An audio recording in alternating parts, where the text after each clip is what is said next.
इतिहास के पन्नों में कुछ ऐसी घटनाएं दर्ज हैं जिन्हें याद करके आज भी इंसानियत कांप उठती है। एक शख्स की नफरत ने 60 लाख मासूम लोगों की जान ले ली। आखिर एडोल्फ हिटलर ने ऐसा क्यों किया? क्या वजह थी कि बच्चों, महिलाओं और बुजुर्गों तक को नहीं बख्शा गया? एडोल्फ हिटलर का जन्म 20 अप्रैल 1889 को ऑस्ट्रिया के ब्रोनाउ एम इन नामक एक छोटे से शहर में हुआ था, पर उसने शासन जर्मनी पर किया था। हिटलर के पिता एलोइस हिटलर, जो एक कस्टम अधिकारी थे, वे स्वभाव से बहुत सख्त, अनुशासन प्रिय और गुस्सैल व्यक्ति थे, और माता क्लारा हिटलर, जो एलोइस की तीसरी पत्नी थी, वे बहुत शांत और धार्मिक महिला थी और एडोल्फ से बहुत प्यार करती थी। पर हिटलर के बचपन पर उसके पिता के सख्त व्यवहार का गहरा असर पड़ा। एलोइस चाहते थे कि एडोल्फ भी उनकी तरह एक सरकारी अफसर बने, लेकिन एडोल्फ को बचपन से ही कला और पेंटिंग में दिलचस्पी थी। इस बात को लेकर बाप बेटे में अक्सर हिंसक लड़ाइयां होती थीं। हिटलर ने अपनी किताब मीन काम्फ में लिखा है कि उसके पिता उसे अक्सर पीटते थे। एडोल्फ हिटलर की क्रूरता की जड़ें उसके घर की चार दीवारी के भीतर छिपी थीं। उसका बचपन किसी खिलौने या खेलकूद से नहीं, बल्कि खौफ और बेहिसाब अनुशासन से भरा था। हिटलर के पिता एलोइस हिटलर के लिए घर एक दफ्तर की तरह था, जहां नियम न मानने की सजा सिर्फ और सिर्फ मार थी। छोटी सी गलती पर भी एडोल्फ को अपने पिता के गुस्से और बेल्ट का सामना करना पड़ता था। लगातार होने वाले इस मानसिक और शारीरिक शोषण ने छोटे से एडोल्फ को अंदर से पत्थर बना दिया। उसने रोना छोड़ दिया और पिता के सामने चुपचाप खड़े होकर मार सहना सीख लिया। यही वह समय था जब उसके मन में विद्रोह की भावना जागी। उसने ठान लिया कि वह किसी के सामने नहीं झुकेगा। जहां माँ का लाड़ प्यार उसे कोमल बनाना चाहता था, वहीं पिता का खौफनाक अनुशासन उसे एक जिद्दी और आक्रामक इंसान में बदल रहा था।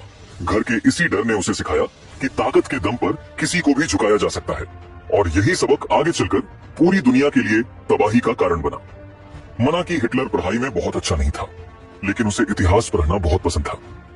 स्कूल के दौरान उसके एक टीचर लियोपोल्ड पोइश ने उसके मन में जर्मन राष्ट्रवाद के बीज बोए।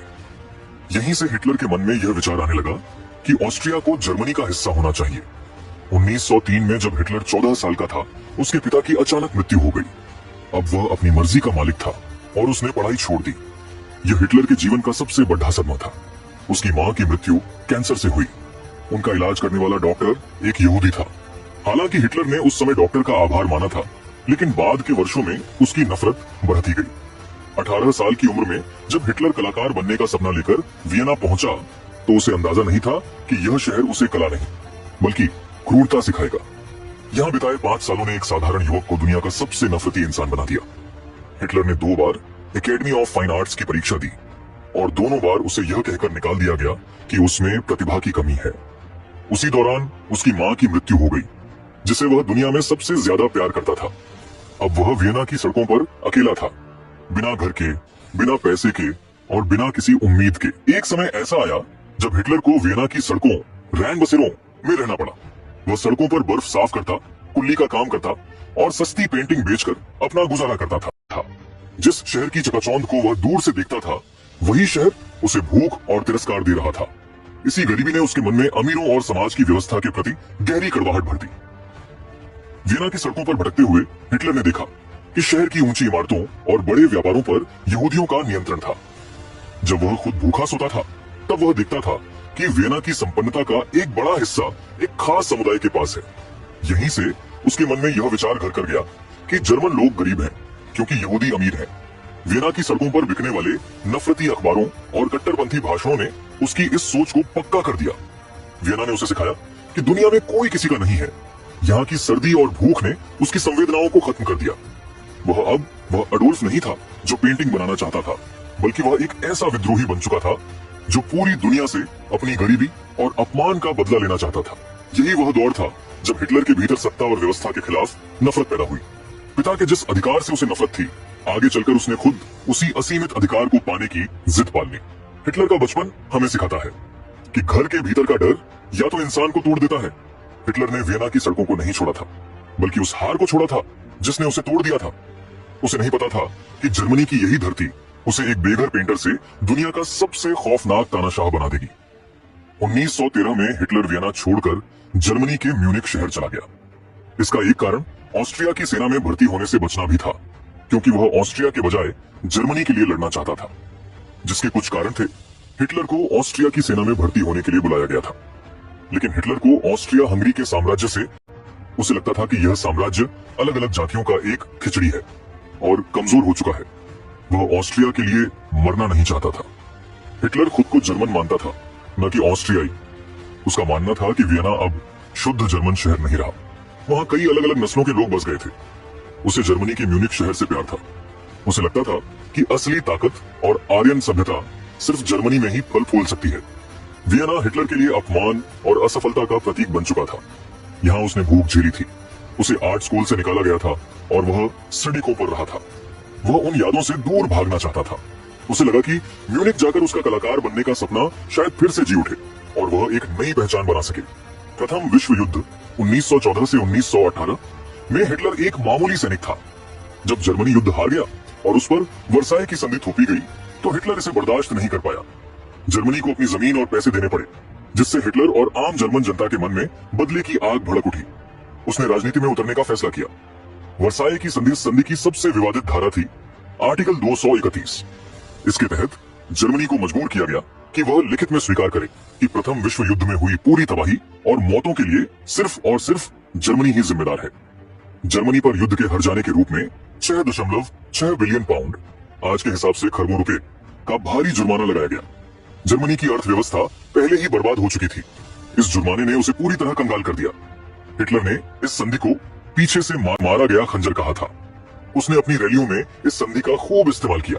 उसने जर्मन जनता से कहा, यह संधि कोई समझौता नहीं बल्कि जर्मनी का अपमान है। मैं इस कागज के टुकड़े को फाड़ दूंगा और जर्मनी का खोया हुआ गौरव वापस लाऊंगा। हिटलर के पास लोगों को अपनी बातों से सम्मोहित करने की गजब की कला थी। वह अपनी रैलियों में चिल्लाकर और जोश के साथ कहता था, मैं जर्मनी का खोया हुआ सम्मान वापस दिलाऊंगा। उस समय जर्मनी की अर्थव्यवस्था डूब रही थी। लोग बेरोजगार थे। हिटलर ने उन्हें एक मसीहा की तरह सुनहरे सपने दिखाए। हिटलर ने जर्मन वर्कर्स पार्टी में शामिल होकर उसका नाम बदलकर नाजी NSDAP पार्टी कर दिया। उसने स्वास्तिक को अपना प्रतीक बनाया और एक निजी सेना तैयार की जो उसके विरोधियों को डराने धमकाने का काम करती थी। 1929 की आर्थिक मंदी ने आग में घी का काम किया और नाजी पार्टी सबसे बड़ी ताकत बन गई। जनवरी 1933 में जर्मनी के राष्ट्रपति हिंडनबर्ग ने मजबूरी में हिटलर को चांसलर नियुक्त किया। कुछ ही समय बाद जर्मन संसद में आग लग गई। हिटलर ने इसका इल्जाम कम्युनिस्टों पर लगाया और आपातकाल घोषित कर दिया। मार्च 1933 में हिटलर ने यह कानून पास करवाया जिसने उसे संसद की मंजूरी के बिना कानून बनाने की शक्ति दे दी। यहीं से लोकतंत्र खत्म हो गया। 1934 में जब राष्ट्रपति हिंडनबर्ग की मृत्यु हुई तो हिटलर ने राष्ट्रपति और चांसलर के पदों को मिलाकर खुद को फ्यूहरर यानी सर्वोच्च नेता घोषित कर दिया। उसने सेना को संविधान के बजाय अपनी व्यक्तिगत वफादारी की शपथ दिलाई। अब कोई उसे चुनौती देने वाला नहीं बचा था। हिटलर लोकतंत्र के रास्ते से ही सत्ता में आया था, लेकिन सत्ता मिलते ही उसने लोकतंत्र की सीढ़ी को ही लात मार दी। उसने लोगों की मजबूरी और गुस्से का फायदा उठाकर खुद को बना लिया। प्रथम विश्व युद्ध के बाद जर्मनी में भयानक गरीबी और महंगाई थी। हिटलर ने आम जनता को यह कहकर भड्डी अचकाया कि यहूदी व्यापार और बैंकिंग पर कब्जा करके बैठे हैं और वे जर्मनों का हक मार रहे हैं। उसने यहूदियों को पूंजीवादी शोषक और कम्युनिस्ट षड्यंत्रकारी दोनों बताकर पेश किया। यूरोप में सदियों से यहूदियों के प्रति एक नफरत मौजूद थी क्योंकि ईसाई धर्म में कुछ कट्टरपंथी उन्हें ईसा मसीह की मृत्यु का जिम्मेदार मानते थे। हिटलर ने इसी पुरानी नफरत का फायदा उठाकर उसे राजनीतिक रंग दे दिया। हिटलर के सत्ता में आते ही यहूदियों के नागरिक अधिकार छीन लिए गए, उन्हें सरकारी नौकरियों से निकाल दिया गया और उनके व्यापारों का बहिष्कार किया गया। यहूदियों को जबरन गेटो यानी शहर के गंदे और तंग इलाकों में बंद कर दिया गया। होलोकॉस्ट का सबसे काला दौर था। हिटलर ने तय किया कि वह यूरोप से सभी यहूदियों को खत्म कर देगा। इस नफरत की जड़ थी हिटलर की आर्यन श्रेष्ठता की सोच। हिटलर का मानना था कि जर्मन लोग दुनिया की सबसे महान जाति है। वह यहूदियों को एक नीच नस्ल मानता था। उसका सोचना था कि अगर यहूदी जर्मनी में रहेंगे तो वे जर्मन खून को अशुद्ध कर देंगे और जर्मनी कभी महान नहीं बन पाएगा। उसने अपनी किताब माइन काम्फ में यहूदियों को जर्मनी की हर समस्या का जिम्मेदार ठहराया, चाहे वो पहले विश्व युद्ध में जर्मनी की हार हो या देश की गरीबी। हिटलर ने जनता के मन में यह जहर भर दिया कि यहूदी उनके सबसे बड़े दुश्मन हैं। हिटलर ने सिर्फ हथियारों से नहीं बल्कि प्रचार से भी युद्ध लड़ा।